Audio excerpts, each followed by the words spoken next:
China ఎప్పుడు మన దేశం చుట్టూ ఉండే పొరుగు దేశాలను టార్గెట్ చేస్తూ ఉంటుంది. వాటికి రుణాలు, మౌలిక వసతుల కల్పన పేరుతో లొంగు తీసుకుంటుంది.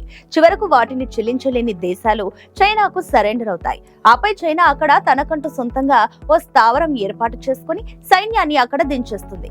తనకు అవసరమైన రీతిలో అక్కడ ఏర్పాట్లు చేసుకుంటుంది. ఇప్పటి వరకు చైనా మాయలో మనకు పొరుగున ఉన్న పాకిస్తాన్, బంగ్లాదేశ్, శ్రీలంక, నేపాల్, టిబెట్, మాల్దీవ్స్ దేశాలు పడిపోగా ఇప్పుడు తాజాగా మరో దేశం దాని వలలో పడిపోయింది. ఇది కూడా భారత్ కు ఓ ముప్పులా పరిణమించనుంది. విస్తరణ వాదంతో విర్రవీగే డ్రాగన్ కంట్రీ చైనా మనకు పొరుగున ఉండే తజికిస్తాన్ అనే దేశాన్ని ఇలాగే ట్రాప్ చేస్తుంది. మొదట సహాయం పేరుతో అప్పులు ఇచ్చి, ఆ తర్వాత బెల్ట్ అండ్ రోడ్ ఇనిషియేటివ్ పేరుతో చైనా తజికిస్తాన్ కు భారీ రుణం ఇచ్చింది అన్న పేరుతో China to Tajikistan train route ఏర్పాటు చేసి రైళ్లను నడిపించింది. ఆపై తన బలగాలను వారి ప్రాంతంలో మోహరించడం ప్రారంభించింది. సాయం పేరుతో పెద్ద పెద్ద నిర్మాణాలు తలపెట్టే వాటిని రుణాలుగా మార్చేసి, ఆపై పకడ్బందీగా ఇచ్చిన రుణాలను వసూలు చేయడం మొదలుపెట్టింది. కానీ తజికిస్తాన్ ఇప్పటికిప్పుడు అంత పెద్ద మొత్తాలను రీపేమెంట్ చేయలేకపోవడంతో అదే ట్రిక్ అప్లై చేసింది. చైనా తజికిస్తాన్ ను బలి పశువుగా మార్చేసింది. భద్రతా ఒప్పందంపై సంతకం అనంతరం డ్రాగన్ తజికిస్తాన్ లో రహస్య స్థావరాన్ని నిర్మిస్తుందన్న వాదనలు వినిపించాయి. ఇది భారతదేశానికి పెద్ద ముప్పు. ఎందుకంటే ఈ రహస్య స్థావరం POK కి చాలా దగ్గరగా ఉంటుంది. అంటే దాదాపుగా మన దేశానికి ఆనుకొని ఉన్నట్టే భావించాల్సి ఉంటుంది. చైనా ఇలా ఎందుకు చేస్తుంది అనడానికి నిపుణులు ఏం చెబుతున్నారంటే, ఇక్కడికి చైనా 2,500 కిలోమీటర్ల దూరంలో ఉంటుంది. ఎత్తుగా ఉండే హిమాలయాలను దాటుకుని చాలా ఎత్తు నుంచి ప్రయాణించాల్సి ఉంటుంది. ఒకవేళ అత్యవసరంగా మన దేశం మీద చైనా దాడి చేయాలనుకుంటే చైనా యుద్ధ విమానాలు అప్పటికప్పుడు హుటాహుటిన రావడం అసాధ్యం. ఈలోగా మన రాడర్లు ఉపగ్రహాలను చైనా యుద్ధ విమానాలను తేలికగా పసిగడతాయి.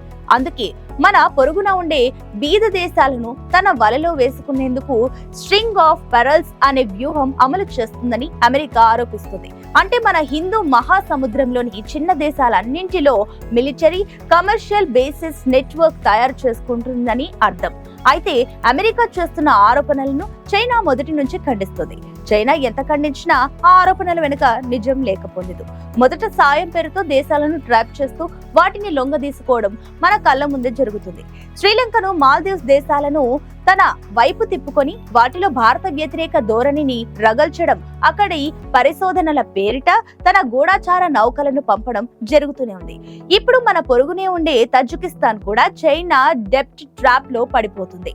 నిపుణుల అభిప్రాయం ప్రకారం డ్రాగన్ BRI పేరుతో తజికిస్తాన్ కు $1 బిలియన్ రుణాలు ఇచ్చింది.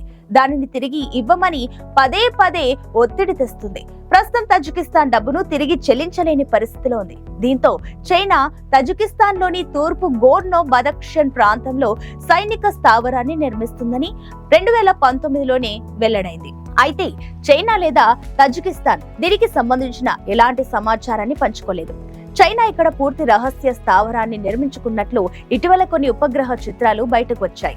అయితే దానిని కూడా చైనా తోసిపుచ్చింది. విదేశాంగ మంత్రి S. జయశంకర్ 2023 అక్టోబర్లో పొరుగు దేశాలను హెచ్చరించారు. చైనా హిడెన్ ఎజెండా గురించి చెబుతూ ప్రమాదానికి దూరంగా ఉండాలని హెచ్చరించారు. పాకిస్తాన్, బంగ్లాదేశ్, శ్రీలంకలు డ్రాగన్ వలలో ఎలా చిక్కుకుపోయాయో చెప్పారు. మాల్దీవులు కూడా అదే బాటలో పయనిస్తోంది.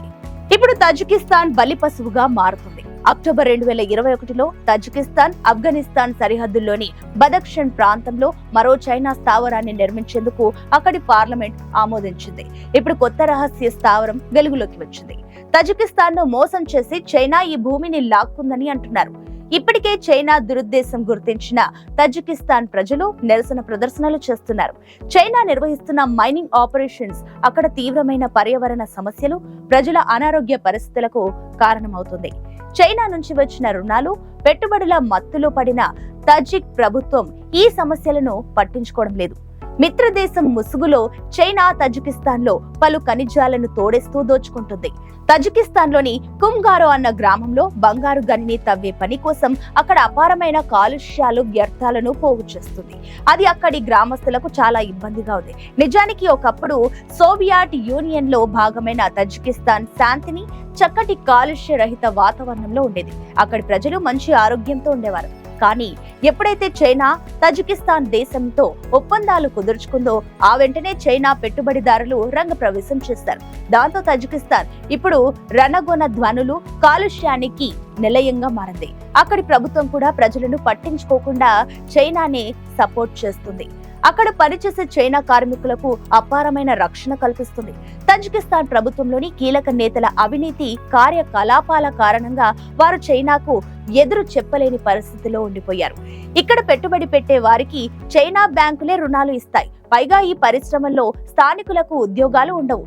చైనా నుంచి వచ్చిన కార్మికులే పనిచేస్తారు. దాంతో వారు తజికిస్తాన్ కు ఇచ్చిన బిలియన్ల కొద్ది డాలర్ల రుణం మళ్లీ చైనా బ్యాంకులకు పెట్టుబడిదారులకు వెళ్తుంది.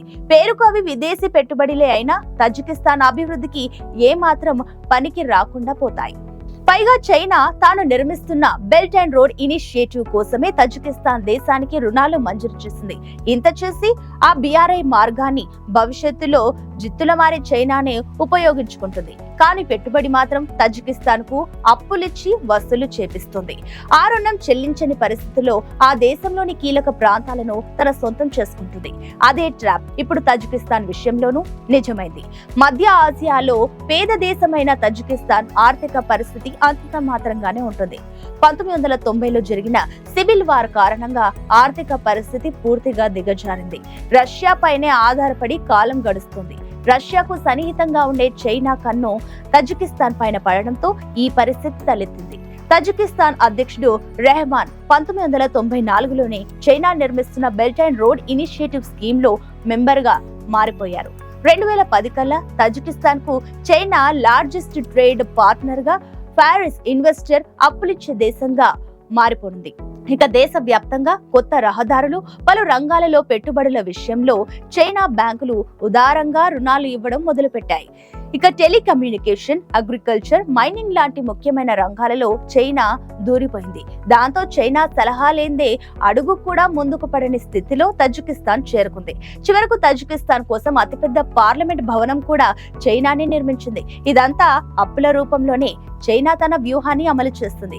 అదెంత వరకు వచ్చిందంటే 2007 నుంచి 2023 వరకు చైనా తజికిస్తాన్ కు $4 బిలియన్ వరకు పెట్టుబడులు పెట్టింది. దాదాపు 700 చైనా కంపెనీలు తజికిస్తాన్ దేశవ్యాప్తంగా తమ కార్యకలాపాలను విస్తరించాయి. రెండు దేశాల మధ్య తజికిస్తాన్ కోసం నిర్మించిన రైలు మార్గంలో ఇప్పుడు చైనా రైళ్లు అనేకంగా తజికిస్తాన్ ఖనిజాలను తరలుతున్నాయి. బొగ్గు, బంగారం, ఇతర అరుదైన ఖనిజాలను తామే మైనింగ్ చేస్తూ వాటిని తామే కొంటూ చైనాకు తరలిస్తున్నారు. తిరుగు ప్రయాణంలో చైనాలో తయారైన పారిశ్రామిక ఉత్పత్తులను తజికిస్తాన్ లో డంప్ చేస్తున్నారు. వాటిని అక్కడి ప్రజలు కొనుక్కునేలా ముందే ఒప్పందాలు చేసుకుంది డ్రాగన్ కంట్రీ చైనా.